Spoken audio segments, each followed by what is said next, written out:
Hello friends. आज हम पढ़ेंगे पृथ्वी का भूगर्भिक काल या पृथ्वी का भूगर्भिक इतिहास। यह चैप्टर मुख्यतः भूगोल विषय का है, वहाँ पर इसे डिटेल में पढ़ा जाता है। प्राचीन इतिहास में हम इसलिए पढ़ रहे हैं ताकि भारत के प्राचीन इतिहास का एक क्रम समझा जा सके। जैसे इसी चैप्टर में हम देखेंगे कि मानव की उत्पत्ति किस कालखंड में हुई।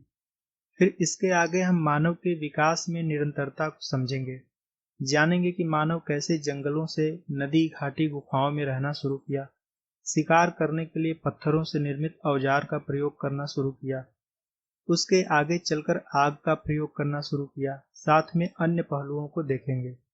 तो वहां से पाषाण काल का एक बेस तैयार हो जाता है। फिर हम पाषाण काल से भारत के प्राचीन इतिहास को पढ़ना व जानना शुरू करते हैं। लेकिन उससे पहले हमें मानव की उत्पत्ति और विकास को समझना जरूरी है, जो कि इस चैप्टर में हम जानेंगे। तो शुरू करते हैं आज का चैप्टर, पृथ्वी का भूगर्भिक इतिहास। फ्रेंड्स, पृथ्वी की आयु के बारे में भूविज्ञान की शाखा स्ट्रेटिग्राफी यानी स्तर क्रम विज्ञान में पढ़ा जाता है। यह पृथ्वी के शैलों के काल निर्धारण से संबंधित विज्ञान है। आयु निर्धारण एवं आकलन की अनेक भूवैज्ञानिक विधियां हैं, जैसे शैलों का आयु निर्धारण के द्वारा, अनाच्छादन या अवसादन द्वारा, लवणता यानी समुद्र में प्रतिवर्ष बढ़ रही नमक की मात्रा के द्वारा, हिमनदी वार्प द्वारा, प्रतिवर्ष बन रहे वृक्ष वलय के द्वारा, जीवाश्मी प्रमाण व कुछ रेडियो एक्टिव विधियां जैसे थोरियम डेटिंग, पोटेशियम आर्गन विधि, रुबिडियम स्ट्रांसियम विधि। परंतु पृथ्वी की आयु का निर्धारण आमतौर पर यूरेनियम डेटिंग द्वारा किया जाता है और जीवाश्मों की आयु की गणना कार्बन डेटिंग द्वारा किया जाता है। इस तरह से यूरेनियम डेटिंग द्वारा पृथ्वी की आयु की गणना करने पर पृथ्वी का भूगर्भिक काल औसतन 5 अरब वर्ष पूर्व ज्ञात हुआ है। कहीं कहीं 4.6 अरब वर्ष पूर्व या 4.8 अरब वर्ष पूर्व भी बताया गया है। पृथ्वी के इतने बड़े भूगर्भिक काल को मुख्यतः 3 कालखंडों में विभाजित किया गया है, जिससे पृथ्वी के भूगर्भिक काल को समझने में और आसानी हो जाती है। इसमें सबसे बड़े कालखंड को महाकल्प कहा गया है, जिनकी कुल संख्या 5 है। महाकल्प के अंदर जो कालखंड है उसे युग कहा गया है, जिनकी कुल संख्या 4 है, और युग के अंदर जो कालखंड है उसे कल्प या शक कहा गया है, जिनकी कुल संख्या 18 है। इस प्रकार से सबसे बड़े महाकल्प, फिर महाकल्प के अंदर युग और युग के अंदर कल्प या शक आते हैं। अब हम एक एक को डिटेल में पढ़ेंगे कि कौन से महाकल्प के कौन से युग में और उस युग के कौन से कल्प या शक में पृथ्वी पर किन किन चीजों की उत्पत्ति और विकास हुआ, इसको देखेंगे। तो फ्रेंड्स, सबसे पहला जो महाकल्प है उसे प्री पेलियोजोइक महाकल्प कहा जाता है। प्री पेलियोजोइक इसलिए क्योंकि यह पेलियोजोइक के पहले का महाकल्प है। इसमें कोई युग नहीं है और इसमें शकों की संख्या 2 है। पहला आर्कियन और दूसरा प्री कैम्ब्रियन। आर्कियन पूरी तरह से जीवन रहित पीरियड है। इसमें केवल पृथ्वी पर नीस और ग्रेनाइट की चट्टानों का विकास हुआ। प्री कैम्ब्रियन भी जीवन रहित पीरियड है, परंतु गर्म समुद्रों में सूक्ष्म जीवों का विकास प्रारंभ हो गया था। स्थल भाग अभी भी पूरी तरह से जीवन रहित ही है। भारत में अरावली व धारवाड़ की चट्टानों का क्रम का विकास प्री कैम्ब्रियन पीरियड में हो गया था।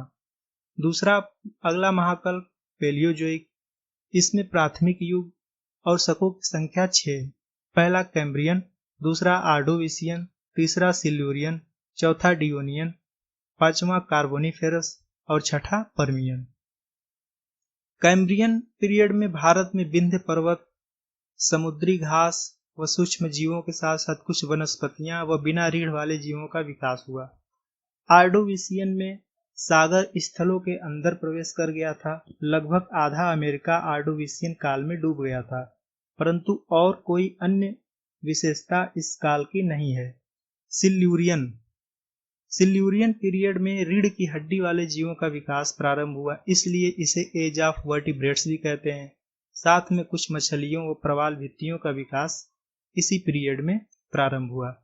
डियोनियन में शार्क जैसी बड़ी मछली का विकास हुआ, इसलिए इसे मत्स्य युग या एज ऑफ फिश भी कहते हैं।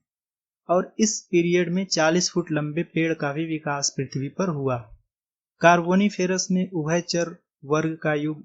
उभयचर वर्ग का युग इसलिए कहा जाता है क्योंकि उभयचर का विकास कार्बोनिफेरस पीरियड में ही हुआ। हालांकि उभयचर की उत्पत्ति तो डियोनियन काल में हो गई थी, लेकिन उभयचर का व्यापक स्तर पर विकास कार्बोनिफेरस पीरियड में हुआ, इसलिए इसे एज ऑफ एम्फीबियांस या उभयचर वर्ग का युग भी कहा जाता है। साथ में 100 फुट लंबे पेड़ों का विकास भी कार्बोनिफेरस पीरियड में हुआ, और यही 100 फुट लंबे पेड़ जब भ्रंश घाटी के अंदर दब जाते हैं तब कोयले का निर्माण हुआ। इस तरह से कोयले के निक्षेप सबसे पुराने कार्बोनिफेरस काल में मिलते हैं, और कार्बोनिफेरस एक तरह के कोयले के प्रकार के रूप में भी जाना जाता है। पर्मियन पीरियड में जर्मनी में ब्लैक फॉरेस्ट और वास्जेस पर्वत का निर्माण हुआ। अगला महाकल्प है मेसोजोइक। इसमें द्वितीयक युग और पीरियड या शकों की संख्या 3, पहला ट्रियासिक, दूसरा जुरासिक और तीसरा क्रिटेशियस। ट्रियासिक को एज ऑफ रेप्टाइल्स भी कहते हैं क्योंकि रेंगने वाले जीव जंतु का विकास इसी पीरियड में हुआ। केकड़ा सर्वप्रथम पृथ्वी पर ट्रियासिक पीरियड में आया, और भारत की गोंडवाना क्रम की चट्टानें भी ट्रियासिक पीरियड में भी विकसित हुई। जुरासिक पीरियड में डायनासोर का विकास हुआ, कंगारू का विकास हुआ, आर्कियोप्टेरिक्स यानी ऐसे जीव जो स्थल और वायु दोनों में रह सकें, ऐसे जीवों का विकास जुरासिक काल में हुआ। क्रिटेशियस काल में कछुआ सर्वप्रथम पृथ्वी पर आया। वो उत्तरी अमेरिका में रॉकी, दक्षिणी अमेरिका में एंडीज का विकास हुआ। भारत के महाराष्ट्र में बुल्ढाना जिला के पास ज्वालामुखी फटा, जिससे लूरना झील का निर्माण हुआ। उस ज्वालामुखी से जो लावा निकली उससे काली मिट्टी बनी। तो यह महत्वपूर्ण घटना क्रिटेशियस पीरियड में ही घटी। अगला महाकल्प है सिनोजोइक युग, तृतीयक युग या टर्शियरी युग। शकों की संख्या 5, पहला पेलियोसिन, दूसरा इओसिन, तीसरा ओलिगोसिन, चौथा मायोसिन और पांचवा प्लायोसिन। तृतीयक युग, यह युग पूरा हिमालय के निर्माण का युग है क्योंकि इस युग के पीरियड्स में हिमालयों की उत्पत्ति हुई थी। पेलियोसिन में प्राइमेट यानी मानव, गोरिल्ला, चिंपांजी और उंगटन। प्राइमेट एक तरह का स्तनधारियों का समूह जिसमें मानव, गोरिल्ला, चिंपांजी और उंगटन आते हैं। इस तरह के जीवों का विकास पेलियोसिन पीरियड में हुआ। यहाँ मानव अभी कपी के रूप में है, मानव का पूर्ण रूप से विकास अभी नहीं हुआ है। क्योंकि कंगारू भी एक स्तनधारी है जिसका विकास जुरासिक काल में हो गया था, लेकिन यहाँ पे प्राइमेट्स की बात की जा रही है। प्राइमेट्स ऐसे स्तनधारियों का समूह जिसमें मानव, गोरिल्ला, चिंपांजी और उंगटन, एक तरह से इसे कपी वर्ग कहा जा सकता है। इओसिन में ट्रांस हिमालय का उदय हुआ। ओलिगोसिन में वृहद हिमालय की उत्पत्ति हुई। मायोसिन में मिडिल हिमालय की उत्पत्ति हुई। प्लायोसिन में शिवालिक हिमालय की उत्पत्ति, साथ में मानव के पूर्वज रामापिथेकस या ऑस्ट्रेलोपिथेकस की उत्पत्ति हुई। यही इस चैप्टर का सबसे महत्वपूर्ण बिंदु है कि मानव की उत्पत्ति कब हुई। तो मानव की उत्पत्ति टर्शियरी युग के प्लायोसीन काल में हुई। महाकल्प कौन सा? महाकल्प सिनोजोइक। अगला महाकल्प नियोजोइक, चतुर्थक युग और पीरियड की संख्या 2, प्लिस्टोसीन और होलोसीन। प्लिस्टोसीन जो है 10 लाख वर्ष पूर्व से लेकर 10,000 वर्ष पूर्व तक का इतिहास है। प्लिस्टोसीन एक तरह का ये हिम युग से संबंधित है। इस युग में तापमान बहुत कम हो गया था। और होलोसीन जो है 10,000 वर्ष पूर्व से लेकर अब तक का इतिहास है।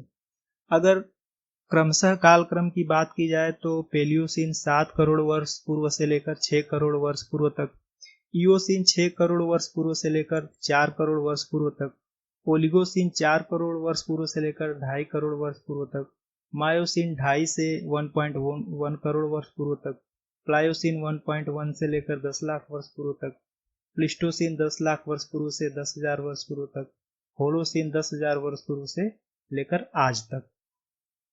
तो फ्रेंड्स, भारत में पहली बार मानव की जानकारी 5 लाख वर्ष पूर्व मिली है।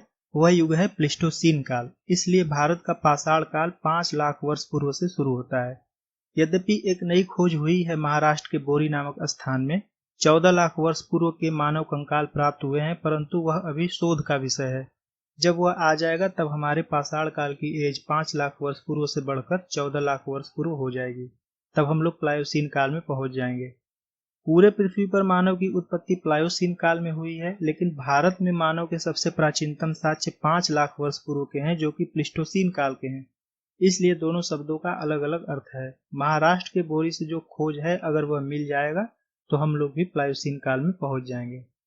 तो फ्रेंड्स, आज हम लोगों ने पढ़ा पृथ्वी का भूगर्भिक काल या पृथ्वी का भूगर्भिक इतिहास। इसमें हम लोगों ने महाकल्प को देखा, युग को देखा और कल्प को देखा। साथ में पृथ्वी पर किन किन चीज़ों का विकास किन किन महाकल्प और युग में किन पीरियड में हुआ, उसको हमने डिटेल में देखा।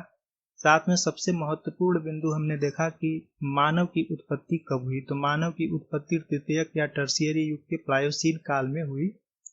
यही पढ़ने के लिए यही समझने के लिए हम इस चैप्टर को यहाँ पढ़ रहे थे। अब इसके आगे हम लोग देखेंगे कि मानव के विकास में निरंतरता को समझेंगे कि मानव की विकास कैसे सुचारू रूप से फिर प्रारंभ हो जाता है। उसके बाद विभिन्न पहलुओं पे चर्चा करते हुए फिर हम अगले चैप्टर पे पाषाण काल पे आ जाएंगे। तो एक तरह से एक यहाँ पे बेस तैयार हो जाता है इन दो चैप्टर। पाषाण काल को पढ़ने से पहले पृथ्वी का भूगर्भिक इतिहास और मानव की उत्पत्ति एवं विकास को पढ़ने पर एक प्राचीन भारत को पढ़ने का एक बेस तैयार हो जाता है।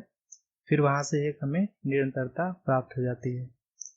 तो फ्रेंड्स, अब हम अगले चैप्टर में पढ़ेंगे मानव की उत्पत्ति एवं विकास। मानव की उत्पत्ति तो हम देख लिए, अब अगले चैप्टर में हम देखेंगे मानव का विकास। तब तक के लिए धन्यवाद।